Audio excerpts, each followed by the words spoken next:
is mid-drive creaks and noises. All right, so this is my bike, and this morning I was distracted cornering and I tapped the crank on the ground.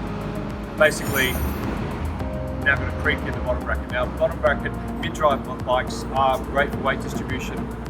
They're obviously very popular on mountain bikes, and a lot of our bikes now. But you can get over time noises and creaks, things like that will need to be addressed. Just like any bike, if you do hear a noise or any kind of new noise on the bike, you should be stopping and having a look at what it is, because there's a good chance it'll be relatively simple to fix, and also if you ignore it, it'll actually end up costing you more later on.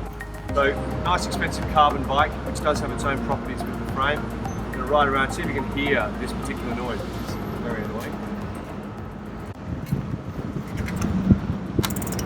Hear that? Nice creaking. Makes this lovely $8,000 bike sound like that. Right. What we're going to do is try to work out where that sound is coming from. A mid-drive bike, it's obviously a frame designed to accommodate the motor, and in this case there's mounting bolts, and the main culprit will often be the mounting bolts. Sometimes it's actually creak from the frame and surfaces like plastic on carbon or an alloy, and then you sometimes have to lubricate things, but I've seen this before on this bike. So what I'm going to do now is just go through and have a check what possibly might be loose. And this particular bike, there's torque skid, see that? Finger tight. It's absolutely finger tight. So, and obviously eventually it's going to come off, and then that can create all sorts of a mess. All right. So this one here, also totally finger tight.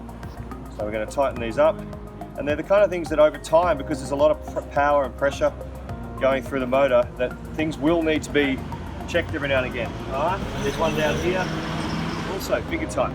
So these are things that, this bike had a big ride the other day, Narrabeen with the legendary Dave Campbell, and it had a bit of a big ride for the day, so it doesn't take that long to check it, and it's well worth doing.